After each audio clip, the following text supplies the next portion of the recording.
So, last and not the least, a short statement from the National Federation of Supreme Secondary Learner Governments.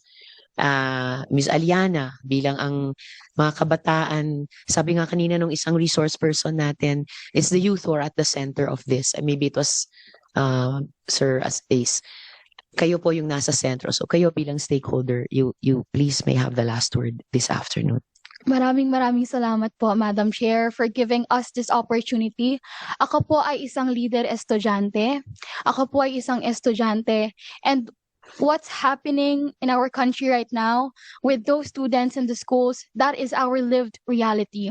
And maraming salamat for giving us the chance to speak here. Kasi kung ano man po ang resulta ng hearing na ito, ang estudyante ang maapektuhan. At yun ang palagi nating dapat naiisip, that representation is very, very important in every aspect. Ang sa akin naman po, I would like to share my experience in terms of also online games and what happened in Tacloban. Of course, we mourn with Tacloban, and as a student leader, as the president of the highest federation of learner governing bodies in the Philippines, we are very concerned, and we also have these programs that help students in terms of psychosocial and mental health interventions with our guidance counselors. And unang-una po, nais ko lamang iparating na it always takes a village to raise a child. Pero the child who is not embraced by the village will burn it down just to feel its warmth. Ganun po yun. Kaya we are not pointing fingers. Marami pong factors sa society natin na nakakaapekto sa kung paano po mag-isip ang isang bata. Tama po. That's why we should always remember that we should not point fingers into only one factors. We have to look at it in a retrospective and forward-looking manner. Na gaya nga po ng sinasabi kanina, sana po ay hindi na po ito maulit. And this is also on a personal note that also acknowledging the United Nations Convention on the Rights of the Child, that every child has a right. And yung krimen po kasi, iba-iba po yung level niya. Meron pong mga batang involved sa non-violent offense, katulad po ng pagnanakaw.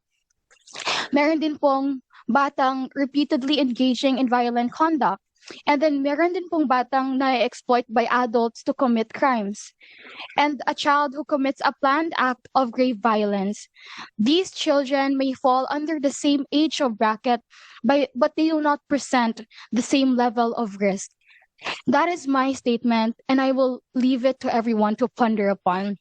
And through consultation with also with student leaders nationwide, one message becomes clear for all of us.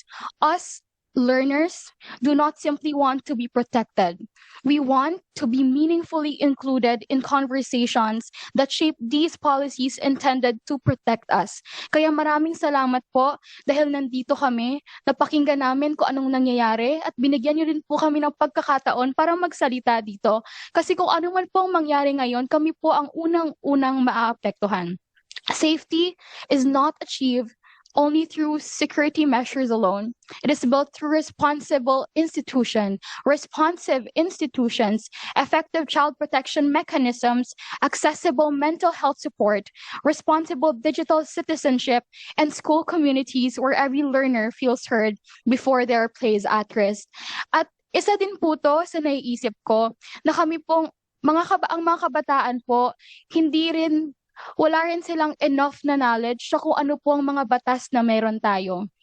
Kaya sana ay malagay natin siya sa basic education na hindi man po siya as complex, pero maturuan po natin ang mga batang ito na ang mga batas na ito we should assume it as something that would let us freely walk. And I think everything starts with learning and everything starts with education.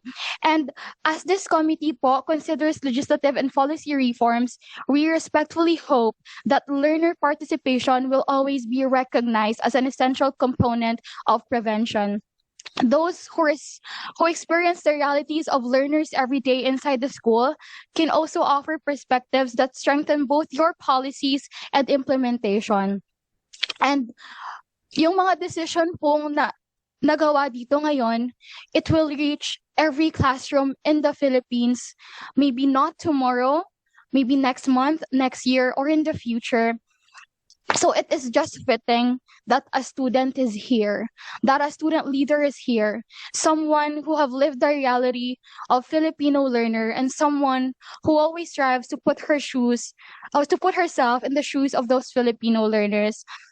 And I will leave you with this. We can only truly ensure that no learner is left behind when every learner is safe, protected, and free from harm.